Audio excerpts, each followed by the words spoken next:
Cuidado.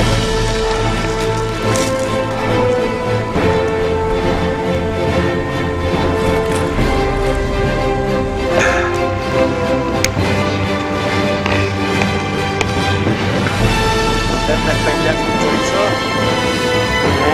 Calma. Que lluc.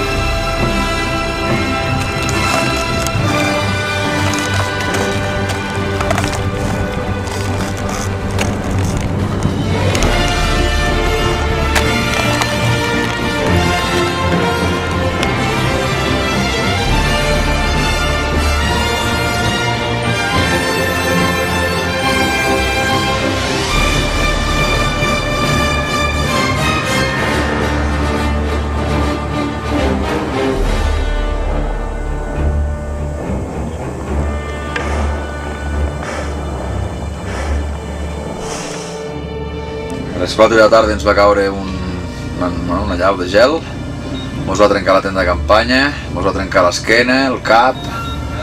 Doncs Lluís, que filma, i un servidor hem vingut amb l'esquena bastant cascada i ara ens fan aquí unes proves per veure si tenim alguna de rinyó i unes exploracions vàries, la doctora Nerín i el doctor Borandeira.